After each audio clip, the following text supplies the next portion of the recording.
if your body believes that visibility equals danger, it will keep finding ways to stay hidden, even when your brain desperately wants more. Remember, your nervous system doesn't care if you're successful. It does not care if you're successful. It literally only wants to keep you safe.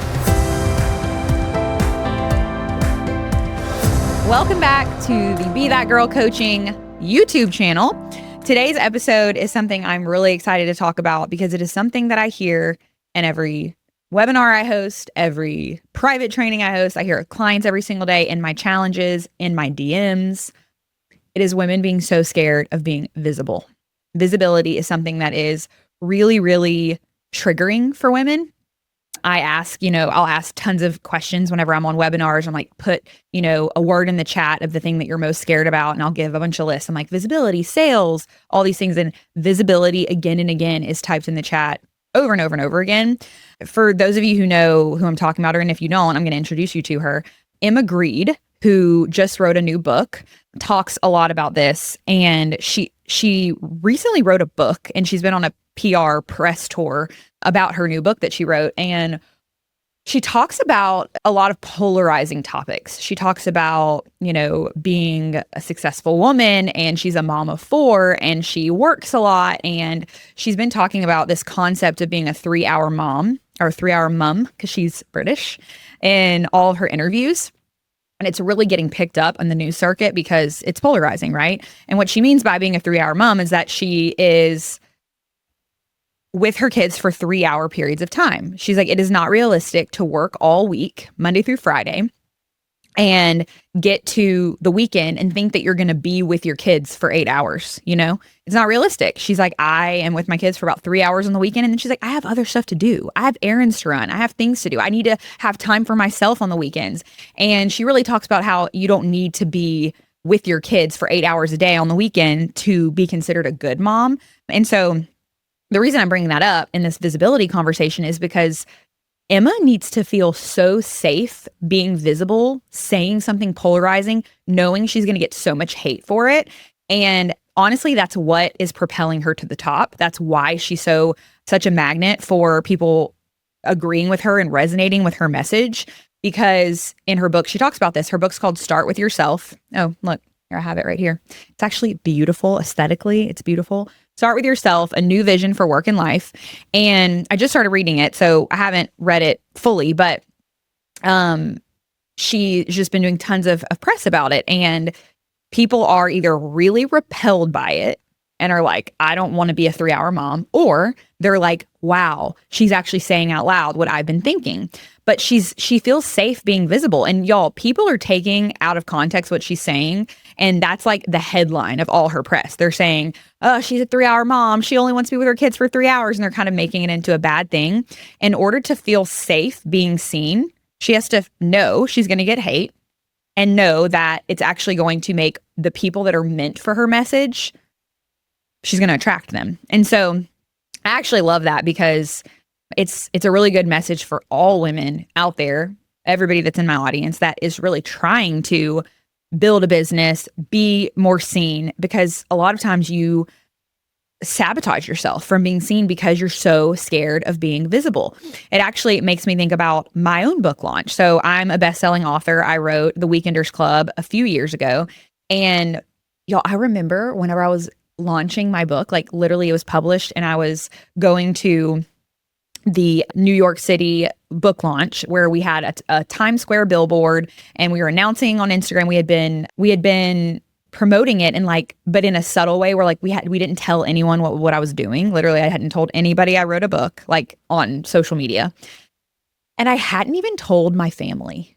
My mom knew that I was writing a book, and she actually was coming to my house to keep my kids while I was in New York. And she didn't know that I was launching the book in New York.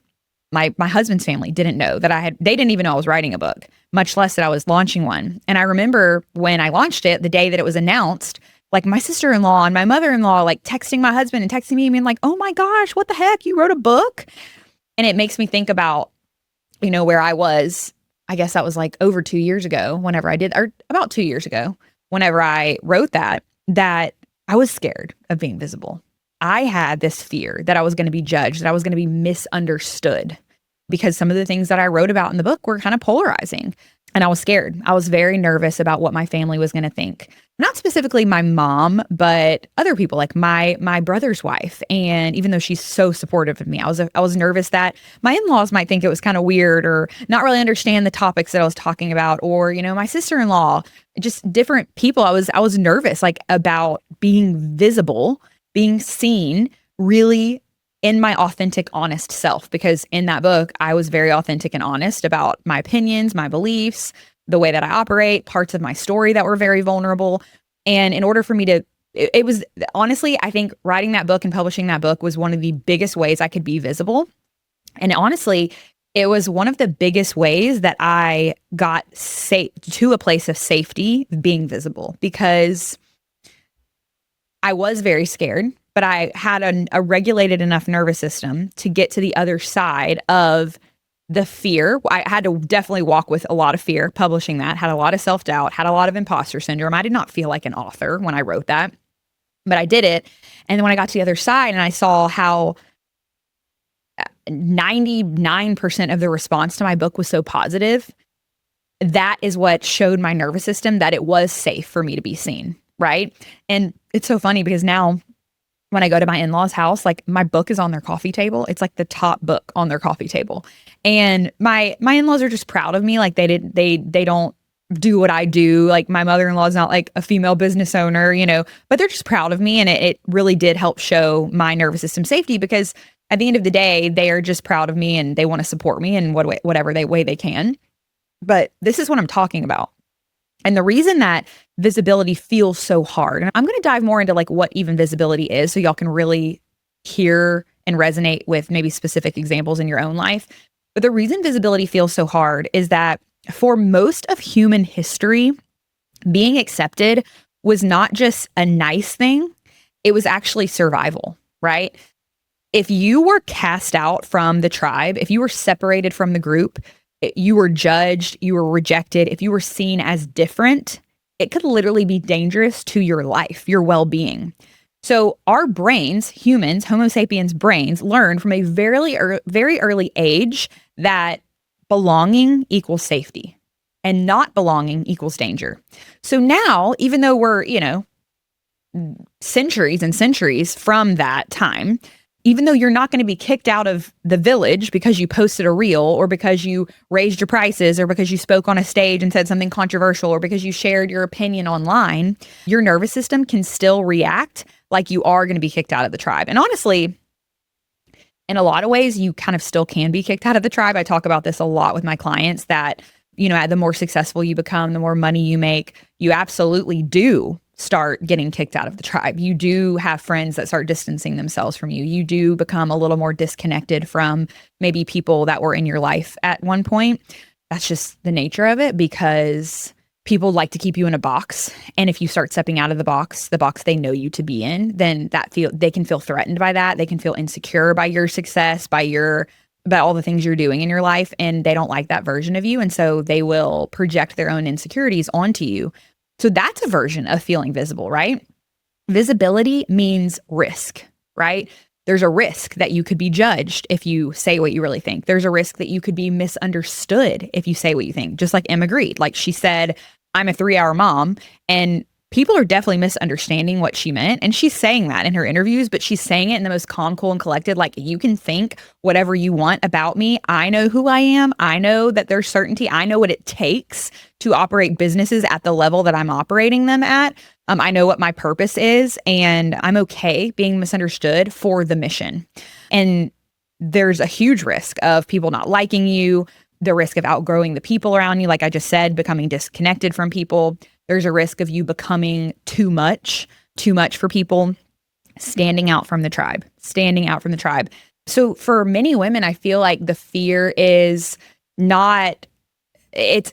actually, what if I fail? What if I say the thing? What if I do outgrow the group, and then I fail, and then I'm not in the group anymore, and then I'm just a failure standing on the outside alone and isolated? What if people think that I've changed? What if they think I'm full of myself? What if they think I'm bragging, right? What if they don't support me? And so your brain doesn't always know the difference between social rejection and actual danger. because our nervous systems are just scanning our environment constantly. Like I always think like of your internal security system where it's just scanning your environment constantly. Like, are we safe or are we in danger? And your nervous system and your brain doesn't know the difference between, am I being rejected by my peers, or am I actually in danger of dying? Your nervous system will tell you it's life or death no matter what. It just knows, if I stand out, I'm not going to belong. If I stand out, I'm not going to belong. And so part of being safe, feeling visible, is getting into a place where you're like, I'm actually meant to stand out and I'm actually not meant to belong, right? And I think this is just keeping people so small in their businesses. It is keeping people so small. And that's why I feel like visibility work it's not only about putting yourself out there more or posting more content on social media. Visibility work is truly about teaching your nervous system that you can be seen, you can be judged, you can be misunderstood, and still be safe. And I truly believe that my ability to feel safe being visible is one of the reasons why my business has grown as big as it is. And I see this with clients all the time, clients that are willing to be misunderstood, clients that are willing to be judged or be rejected, and know that it doesn't define who they are as a woman, as a wife, as a mom, as a leader, as a business owner. Those are the ones that are the most successful. So let's talk about how visibility looks, because sometimes fear of visibility looks obvious, but most of the time visibility hides in perfectionism, like wanting to be perfect all the time. Having a fear of visibility can look like procrastination. It can look like overthinking. It can look like people pleasing. It can look like saying, I'm just not ready yet. I'm just not ready yet. I'm not there yet. And so I'm going to give y'all some examples, and then I'm going to actually give y'all some tangible things that I want y'all to do to practice being more visible and feeling more safe being visible. So number one, overthinking and over editing before posting anything. Right? Because you're trying to make sure that nobody can criticize it. But I want you to think about how much time you're wasting doing that you could be doing more needle moving things, but you are overthinking, overcritical, over editing, changing the caption a million times, or you're doing that so much to where you're not even posting it. You're not even actually doing it because you don't want anyone to be able to criticize it. What if you just put it out there and knew that your nervous system can handle the criticism that could potentially come on the other side? That is the work, right? Number two, waiting until you feel ready or confident before speaking up, before selling, in any of those capacities. Because I think that a lot of times in business, we are waiting for that feeling that we think is going to drop down from the heavens, or we just feel this like clarity come over us where we're like, okay, now I'm ready. But we are slowly sabotaging ourselves when we aren't feeling ready. Another way that fear of visibility shows up in ways that you are not being consistent in your business. So if you are running an online business, you're not consistently showing up on social media. I've seen this in people that I know who will like launch a podcast and they're like so excited. They have this whole marketing campaign for a podcast, and then they're posting episodes of their podcast, consistently for a little bit, and then all of a sudden they stop posting for like 3 months. They stop recording podcast episodes.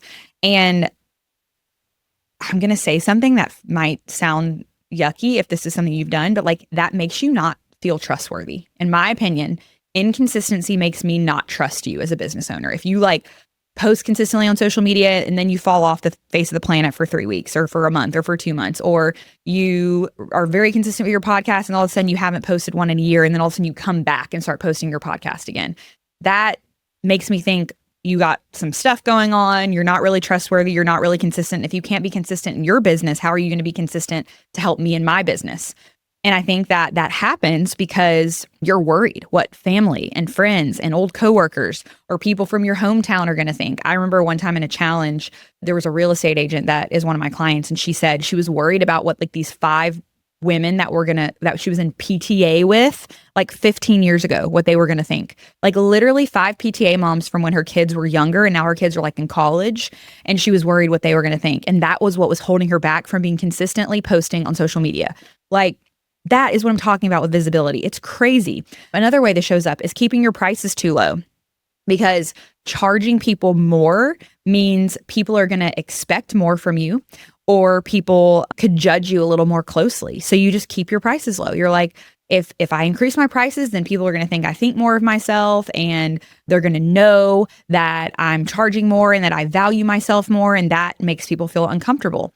So many people avoid live video, podcast speaking opportunities because being seen and heard feels too vulnerable.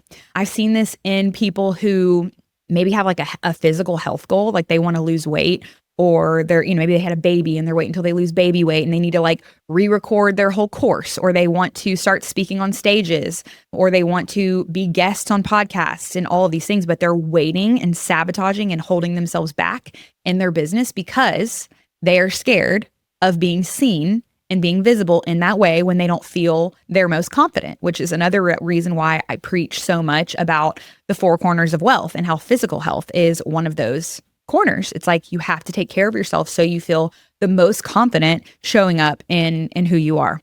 I think that for a lot of my corporate clients that work in the corporate world, one of the reasons, or one of the ways that they are scared of visibility is they stay really quiet in meetings. Maybe they stay quiet at networking events. They stay quiet in conversations, even though they know exactly what to say, but they're scared that, maybe the men in the room are going to think something about them, or maybe they're going to look stupid, or they may say the wrong thing. And so they just keep quiet and they keep themselves held back. But the people that speak up are the ones that are potentially going to get the promotions, get the raises, get the bonuses, become thought leaders in their company. This next one is a really, really big one where visibility fear shows up, and it is hiding behind perfectionism, telling yourself that you just need to do one more certification.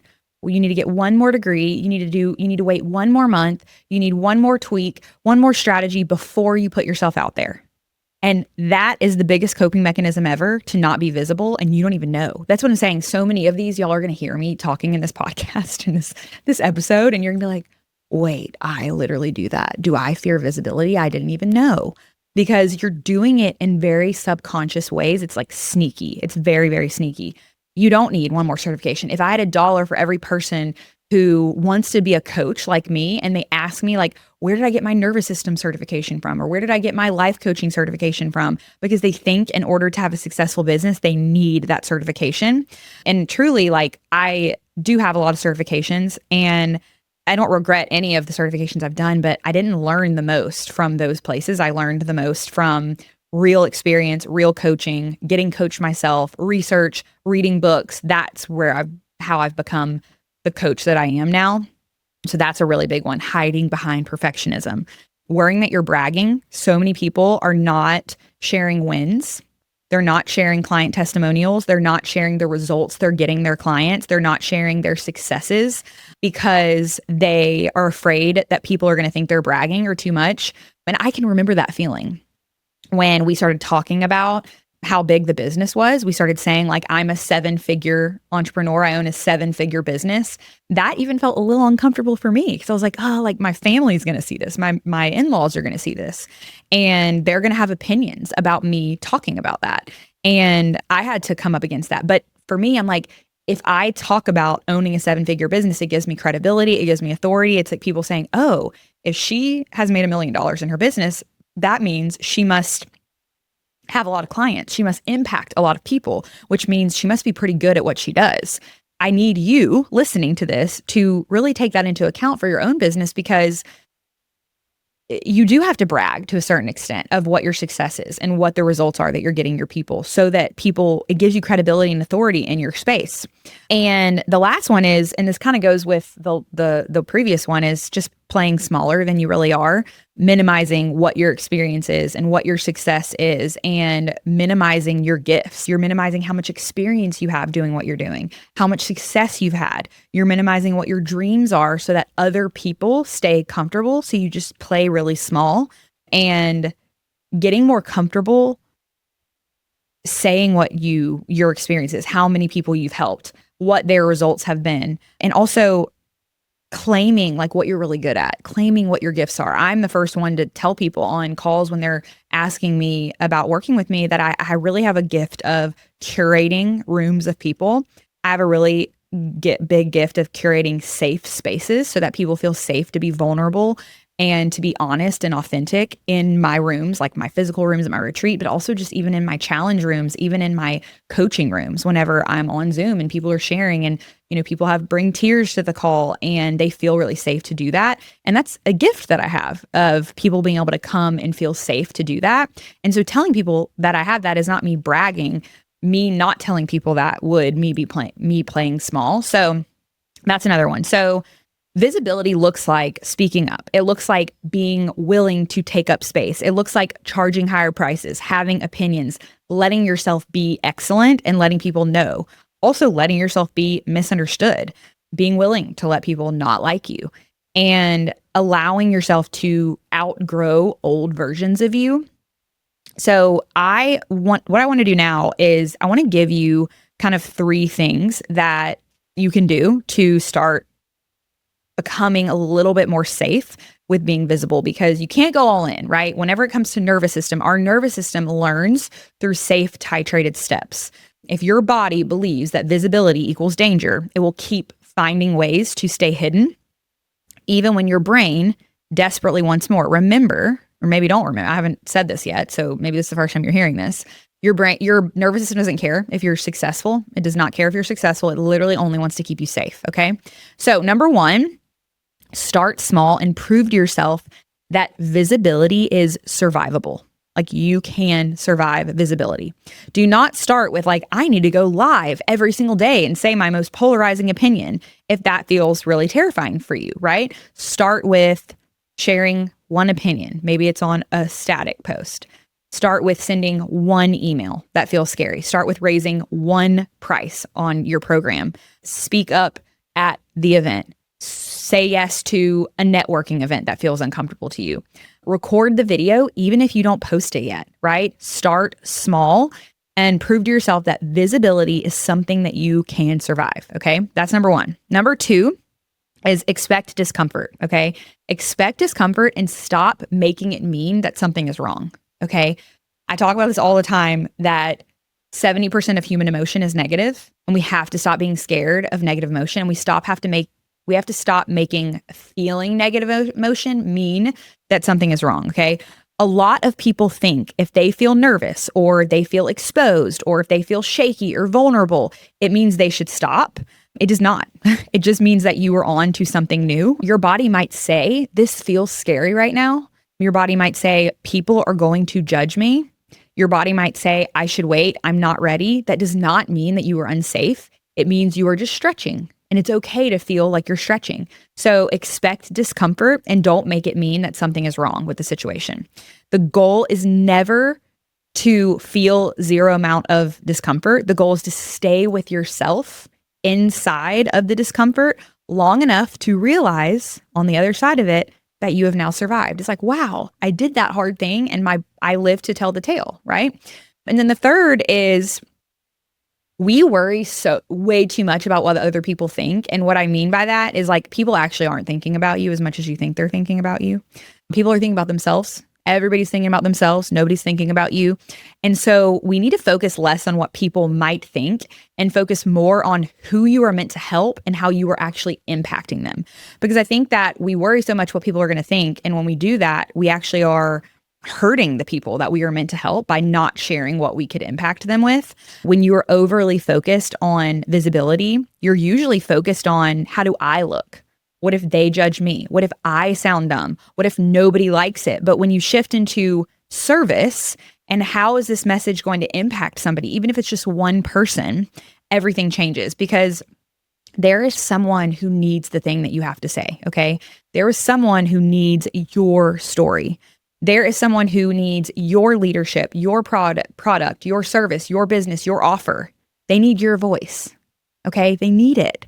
And every time that you stay hidden, every time you protect yourself from visibility, you also keep the people that you are meant to serve, you keep them from finding you. So I hope this message helped y'all today. I hope that you will start taking steps to feel a little bit safer, 10% safer with being more visible, because it is the thing that could literally catapult you in business to the next level. Thank y'all so much for coming to this episode today. I'll see y'all on the next one.